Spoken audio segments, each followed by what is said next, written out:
It's such an honor to be here with you all tonight. And I want to thank everybody for organizing this too. I'm going to start with the question. We're talking about time as a non-renewable resource. Start with that question, what is time? And I've taught and read about this question for many years now, and I have to conclude, like St. Augustine, that's my boy right there, I know what time is, as long as you don't ask me to explain it. That's his joke, I stole it. I'm sorry, Augie, I stole your joke. But really, the question is moot, because whatever we think the answer is, it's really actually just a product of our personal and cultural worldview, right? So I want to focus on that instead, not what we think time is, but how we regard it. In the cultural context we find ourselves in this afternoon, it's fair to say our worldview about time is dominated by science. We can grasp the basic physical principles of time, right? We know the tendency of the universe is toward entropy. It's toward physical objects in our time and in our galaxy in our path toward deterioration, not perfection. So, example, cracked egg. I crack it. It's never going back in that egg. It will never again be a whole, smooth egg. That's in the past, right? It's in that state now in the present. So time is marked by change, by this entropy. We talk about time as past, present, future. That means it's very linear. And in fact, since time of the ancient Greeks, we can look at a metaphor for time that we've had in Western civilization as time's arrow. So, the line. But I have to acknowledge that if my culture is a line, it's worth noting, of course, in other cultures, the shape is much different. Think about the traditional belief of the Guna Pueblo people, for example. Grandmother Spider talks the world, John, I loved your stories, right? You probably know this one. Grandmother Spider talked the world into existence through her stories. And times and spaces are connected in this very intricate pattern. There's not one line, but many, and they're all connected. So the shape is more like a spider web. Like just literally a spider web because of Grandmother Spider. That's a good example of how origin stories shape worldview and vice versa. Now, some other indigenous groups conceive of time as a repeating circle. Probably many reasons why, but chief among them is that their survival depends, like all of us, on the natural environment, but in their case, on the cycle of the seasons. And that's important because no matter what all of our individual cultural heritages are here in this evening, our existence interrelates with the environment. So in my culture, we tend toward the illusion that we actually have dominion over nature. Look at all those lines. Look at all those man-made things, right? So because of artificial light, for example, we can work when we please. It's not restricted to sunlight hours. We no longer measure our days by the sun and the stars, but by clocks and by calendars. So here we are in what has been called mostly a monochronic worldview. Time is a line, again, past, present, and future. Time's very, very important. It dictates activities. You all arrived this afternoon and expected a prompt start time, and we got it, right? And you also expect a prompt ending to this speech, so I'll continue. A monochronic worldview, is contrasted by a polychronic one. And we can unpack that with some other worldview continua. And now I should say, we don't say that a culture is monochronic or a culture is polychronic. It means it's somewhere on this spectrum, right? It's somewhere on the continuum. But this is how we can maybe take a look at it and how it relates to other beliefs and worldviews. All right, so first of all, in a monochronic culture, people would tend to favor the individual. We find people, believing that the individual person is probably more important than the collective, right? We're told to go out and achieve our goals and talk about our dreams. We're also kind of obsessed with doing, right? So if we have kind of an idle amount of time, we're wondering, what new project do I need? What should I do with myself? And there's a long-term orientation. Remember time's arrow? An arrow points in a direction, and in monochronic worldviews, that direction is the future. So we have a long-term orientation. This leads to values like thrift. Invest your money for retirement. Beneficial relationships. Oh, I should get to know this person. I'll network. They might help me later. And also perseverance, which is a really nice thing. But I read a lot of college admissions essays that are all about perseverance. Yeah. All right, now, in contrast, you can guess what this looks like, right? So polychronic cultures tend to think a lot more about the collective. And that's interesting in the way that it relates to time. My husband is, his mother is from the Blackfeet Reservation. And they'll say that a ceremonial is going to start at 6 p.m. But around 8:30, things get going, right? And that's a very logical explanation for it, though, because we can't start till everybody's here. You know, we're going to start when everyone is here, not when we said the time was. So the collective becomes important. Also, it's perfectly fine to have a sense of being and to sit still and to look at your world around you and to absorb that, right? You don't have to constantly be doing things. And because of that, there's this short-term orientation overall in the worldview. It doesn't mean they don't plan for the future. It just means a lot of times, the worldview will default to things like, how do I maintain a good sense of face in front of other people? That's very important, more important than thrift, maybe. How do I fulfill social obligations? And how do I honor tradition? Again, being part of a collective. Okay. So, but how and why do we absorb all this? Probably when I was describing them, you may have found yourself on one end or the other of the spectrum, or said, yeah, that's sort of like my community. That makes sense to me. I wrote my college essay about perseverance. It's okay, you don't need to raise your hands if you did or you didn't. But we absorb all these things in lots of different ways. We start to develop this very deep worldview from the time of our birth. We observe other people around us. We're told the rules sometimes. But if we're not told the rule, maybe we learn it because we violated it, right? And get in trouble from an implicit rule. We also relate to the environment, as I said. And we also tell origin stories, just like I told in those earlier examples. So in other words, we learn worldview through symbolic behaviors. And as someone with a sociolinguistics background, the most interesting symbolic behavior to me is language. My favorite subfield has always been pragmatics. That's the relationship between words and behavior. Our words really do shape the way that we relate to other people and the way that we act. So what words do we use to talk about this monochronic culture where we all live and work?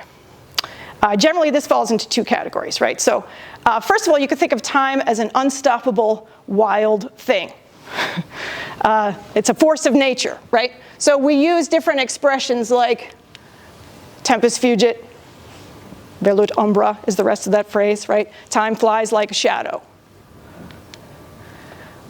I grew up near the ocean. This was my grandfather's favorite. Time and tide, wait for no man. Right? It was also a warning not to, as we were hearing earlier, to wander out to where the tides might sweep you away. And I say this all the time to women my age where our kids are growing up. Where does the time go? Right? So it's something totally beyond our control. That's the first way we might do it. The second way that we talk about time, though, in a monochronic worldview, very often in my culture, is to talk about it in terms of currency. What are you going to do with your time? Again, kind of an obsession with being. This is a complete waste of time. We talk about wasting it. So this is something we can waste. It's a substance or a currency. But biggest way you'll hear people talk about time, I spent my time. I spent a lot of time on it, for example. And that's, I think, most interesting for our time today. But no matter which way we choose, whether we're talking about it in terms of an unstoppable force or in currency, it's non-renewable, right? You can't get it back. Of course, we're concerned with lots of non-renewable resources in our world today, but those usually push us to look for alternatives. But the problem is when it comes to time, there is no alternative. There's no getting around it. I hope we're all blessed with beautiful memories of the past, but that's what it is. It's the past. It's gone from us. So it's no wonder time travel has become such a classic storytelling trope. Who wouldn't want to have a time turner? Like Hermione Granger. Where are you, Hermione? There we go. Who would not want to have the time turner, right? In book 3 of Harry Potter, some of you know this. Hermione wants to take more academic subjects than everyone else, and so she's granted this time turner, which she keeps hidden on a chain around her neck.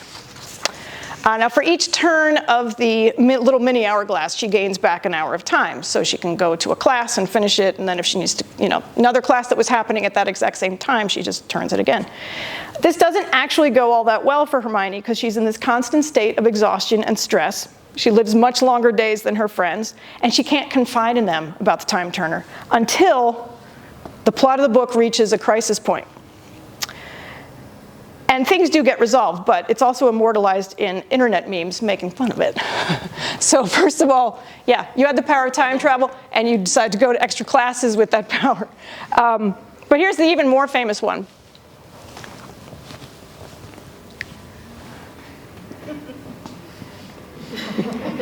You can't reawaken the dead, Harry, you must know that. But let's use Hermione's time turner to save Buckbeak. Buckbeak is a hippogriff. Meanwhile, Harry's parents, have been dead since the time he was 1 year old. There are people dropping like flies in this book, but we can't go back in time and save them, but we'll save Buckbeak. All right. During our time afterward, we can unpack that, because I know there's a lot of controversy around saving Buckbeak and so forth. But I think, overall, it's a lesson to us that even writing about time travel is a pretty risky business.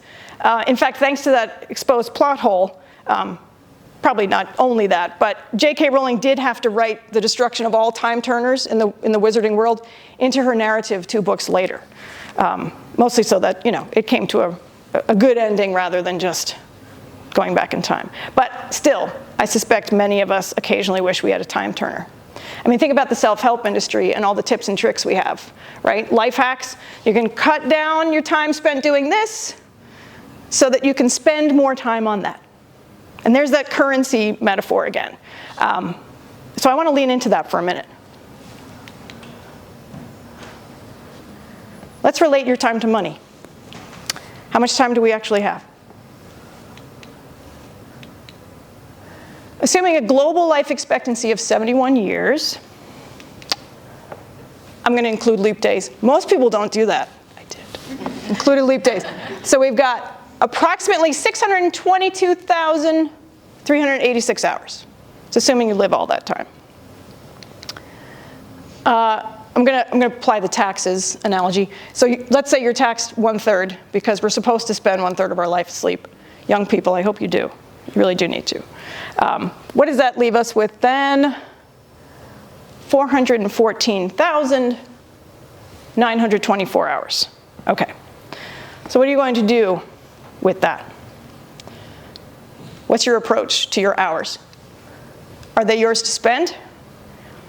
Now, it's not true that most lottery winners go broke within 3 years. I know we like to say 70% of them do, but that was just, that's actually been debunked.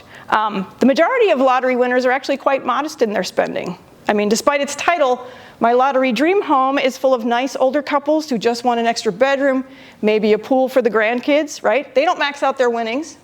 So why do some of us max out our time so much? Why do we fill it up with stuff? Someone asked a question once when I was on retreat. If you didn't fill up your time with things, what do you think would happen?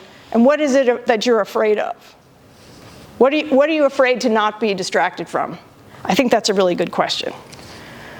So maybe we don't want to spend our time all, but is it ours to waste? We don't set money on fire. We don't let it disappear into nothingness. And so why do we do that with time? And I don't mean the things we think are a waste of time, like, oh, I had to sit in traffic, what a waste of time. I mean meaningless activities, right? Like doom scrolling, and I'm very guilty of this, complaining about minor annoyances long after they've happened and long after I have any opportunity to actually fix it. Poor husband has to listen to those at the end of every day, usually. And that doesn't leave us or the world any more enlivened, right? So how about this one? What if you invested those hours?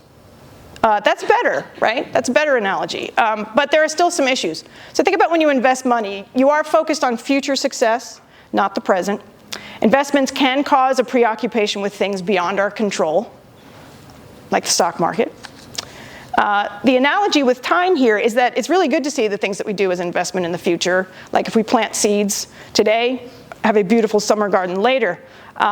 But we shouldn't look at those kinds of things as simply a drudgery in anticipation of something better. We're not doing it right if we're not also enjoying planting the seeds. I mean, as long as that's your thing. So better analogy, maybe. I talk to college students all the time who, and I think adults in their life say this, like, just get through your degree and then you'll be out there in the real world. And I think, what is imaginary about what we are doing right now in college, right? Those relationships, those joys, that's the real world.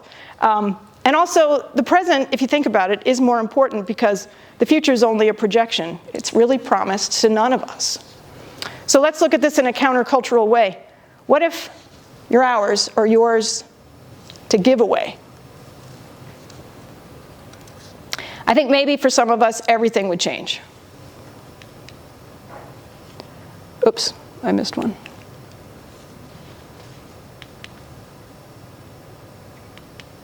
Oh, somehow one of my slides is missing. That's okay, I will talk you through it.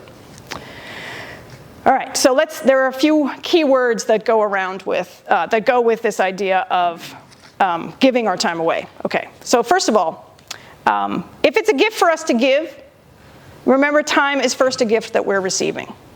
If the major you chose is rigorous, students, maybe take a minute to be grateful because you're that intelligent that you can do that major, right? Or be like a friend of mine who says, I used to really complain a lot about driving my kids around to a lot of activities, but then it occurred to me that one day I won't be doing that anymore, right? And my children are miracles. I thought that's really beautiful. Just take a minute and acknowledge that. So that gives us a sense of gratitude. That's the first word that I think we need to think about. Second word is mindfulness. Phenomenologists point out that we don't give or receive gifts unconsciously. When you get a gift from somebody, you know it, even if it's not wrapped up in a bow, right? They've surprised you with something wonderful. So maybe approach time as a gift for ourselves and for others. Even what we call taking a break is a gift, so share that with other people. I read this recently, and I think it's really true. If you want to increase your mental energy, especially in the midst of a workday when you're feeling sluggish, you don't need to go for the caffeine. All you really need is even just a short conversation with another human being.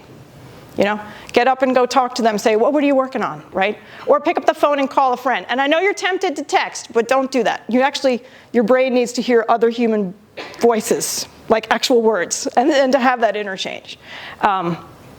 So that idea of mindfulness, of thinking about the moment that you're in, is really important. And that would change if we thought of time as a gift. Also, when anthropologists talk about gift giving, they emphasize reciprocity. So a gift, once it's given, comes back to you. Now, at least that's true of material gifts, right? It's because it gets a little awkward if someone gives you a birthday gift, their birthday comes around and you didn't do anything.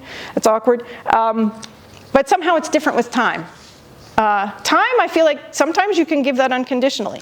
I think of my dad. He was an electrical engineer and a father of 5. And when I was growing up, you might have seen a lot of dads spending their days off on the golf course, or watching sports, or hiding out with the other dads. Where did they go? I don't know. We weren't quite the pipe and slippers generation, but it was definitely, dads were conspicuously absent at times, but not my dad. He gave his weekends to be a volunteer coach for all kinds of sports, but especially girls volleyball. And I think that's especially cool because I'm the only girl of the 5 children, and I didn't play for years. Only girls played volleyball back in New York then, but he was coaching all the neighbors' girls, and then he finally got to coach me, and then he coached my little brother's friends from school. He just kept on doing that. Then my parents moved away from New York, and 30 years later, just a couple of months ago, we came back from my dad's funeral. You would not believe how many people who had not seen us in decades showed up for his wake and his funeral mass, including so many of his volleyball players who are now about 60, and all coaching and being leaders and volunteers in their own right. So I think in this case, the gift didn't just come back to my dad, it multiplied. And it certainly was a gift that came back to us who love him and miss him. Now, one of the things about seeing time as a line is that the present gets very little of our attention, right? We tend to be a little bit focused on nostalgia, the past. Dwight Schrute in The Office, I love this quote. He says, nostalgia is one of the worst human weak spots, second only to the neck, right? Just love that, right? But it is, it keeps us too much obsessed with the past instead of thinking about the present. And also we have all these worries about the future. If we could take each hour and even each minute as a gift that we're able to give to someone or something, it fills us with simultaneous peace and purpose. I think we could avoid the pain of procrastination and frustration and indecisiveness. And I don't mean that you should be doing something every minute of the present. I think what I mean is that you simply need to be someone in relation to others every minute. Making gifts of your time fills your life with presence. See what I did there? Yeah. It's with a CE. It was going to be on the screen, but it's okay. All right. Anyway, I'm so punny. But no matter what our approach, right? Of course, we do find ourselves overscheduled, so you got to think about self-care, and that's important. But does it strike you that sometimes self-care is presented to us as a kind of like pampering, right? And that can cost money. It's also unjust to the environment most of the time. Or to take a break from our commitments. I'm having a self-care day. I'm having a mental health day, right? I've only done that once or twice, but it actually just resulted in more stress because I realized how many people I had blown off, and now I need to fix it, you know? Now I need to catch up. So it becomes a kind of catch-22 where there's more worry, more guilt, more isolation. So here again, our talk about self-care can be shifted. What if instead of a gift to oneself, it's a gift to creativity, it's a gift to imagination, it's a gift to peace, or any good thing that you might enjoy? Better yet, if you feel in need of self-care, experts in every field agree. The best way to lift a mildly melancholy mood is not to turn inward, but to turn outward to other people. Give them your help, right? I was thinking about a student of mine a few years ago. He was just in his first semester here at Duquesne, and he was walking through the city and saw a man standing in the middle of the street just yelling. And people were honking at the guy or just ignoring him or, you know, speeding by the guy, and he was just standing in the street yelling. So Milan, my student, I feel like this showed courage on every single level. He walked out into the middle of the street and stood on that yellow line with that man. And, you know, he's like, I'm going to try to get him to come back to the sidewalk. But halfway across the street, he's like, I feel like this guy probably needs needs money or food or both, and I don't have anything in my pocket. I have nothing to give him. So he's kind of dreading that question, embarrassed that he doesn't have anything to give, but went to that man anyway, and he said, hey, what's going on? Can I help you? Are you all right? You know. And the man started crying. So Milan gently took his arm and led him, you know, when traffic eased up, guided him back to the sidewalk. And there the man told him everything that was wrong, everything that he needed. And now's the moment Milan's dreading. He says, I wish I could help you. I don't have anything to give you. But that man said, oh, no, don't worry about that. And he said, this crushes me every time. You are the first person who has listened to me in weeks, is what he said. I don't even remember the last person who took the time to talk to me. Yeah. So when Milan shared with me what happened, he would always arrive early before class, and he was telling me about, he said, this happened to me yesterday. And I said, well, maybe, and I bet you all agree, you gave that man what he needed most in that moment, right? And you gave him your time without a second thought. You stopped everything that you were doing and walked to that street. So if wasting time is something you worry about a lot, remember what Aesop said, that no act of kindness is ever wasted. What we can come to realize, though, it seems paradoxical, is that freedom, and that's my fifth word, freedom is only possible in relation to others. So we have this mistaken idea that freedom is about doing what we want, when we want, agency, individualism, all of that, right? But a transcendent freedom is more than that. The call of freedom and the call to love are one and the same thing. I think a lot about Viktor Frankl and what he wrote, that freedom is what we choose in the face of the inevitable. Time's a non-renewable resource. We admit that. It's decreasing for us. When we choose to give our time as a gift, not spend it, not waste it, we're exercising supreme freedom. Now, I've been taking a very overly optimistic view of time as ours to give, maybe, glossing over all kinds of obstacles that you might have that I don't know about. But I think we can still look for some examples of people who, even if their times are not equal, even if their circumstances are different, maybe we can still find a way to give. J.D. Salinger's novel, Franny and Zoe, there's a family of whiz kids who are guests on a radio program. And Zoe's remembering that his oldest brother was always telling them, shine your shoes. And he's like, it's a radio program. Who's going to see my shoes? No one can see my shoes. But he comes to realize if he wants to make an art of his life, he has to strive for perfection on his own terms, and also in recognition of the unseen people who are impacted by his outlook. He's connected to everyone else, so shines his shoes. Now, of course, there are much worse circumstances than a tedious task or a boring job. Serious illness, for instance. When I was growing up, raise your hand, Catholics in the room, I learned quickly that if I complained about any minor ache or pain, or negative circumstance, my mother's response would be, offer it up. I was like, have you not heard of Midol, Tylenol, any of those things? Anyway, but anyway, like most daughters, that was such an eye roll. When I was little, that would drive me crazy. But also like most daughters, I grew up and I was like, whoa, my mom was right about some stuff. Even in times of pain, maybe we find some way to transform it to a gift. So 4 years ago, we were all going through a lot at this time, right?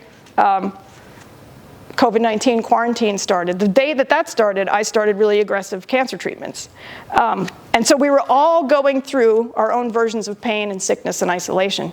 And there were some days I really did feel terrible, but I was one of the lucky ones because I felt terrible because of treatment, and there was a purpose to that. Actually, people hate it when I say this, but I really was not too fussed about myself dying. But it seemed like it might bother some other people, especially my kids. So chemotherapy wasn't pleasant, but I took my mom's advice and I offered it up.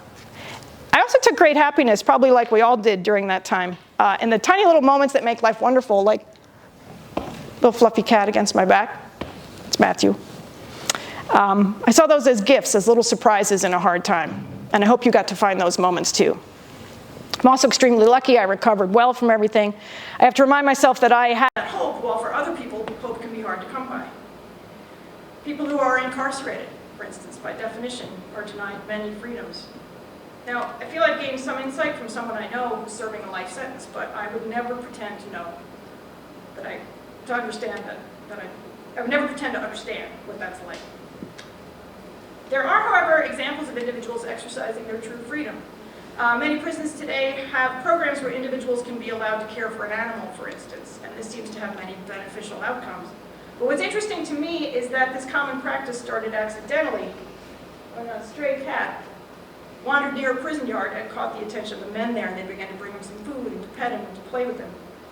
The effects were remarkable and transforming for something so simple. The cat was an immediate and tangible being that they could care for, and also a relationship that they could share among each other. So, with compassion for people in the world whose circumstances are much different from mine, I do think of those individual choices to reach out and care for another, despite imprisonment, for instance, to give a gift of one's time to another being. And I hope we hold on to that moment, meditate upon it, and avoid the worldview of time as something that we can waste, or something that we can spend, or something that has us trapped. Time may fly. Shouldn't that inspire us to soar? Time may be a force of physics, but it's also our most precious resource. Every hour that passes, we have fewer and fewer to give. So let's give them wisely and with love. I want to say, all of us here today, all of us in the room, and on this particular day, are giving each other the gift of our time. And I, for one, am really grateful for that. So thank you.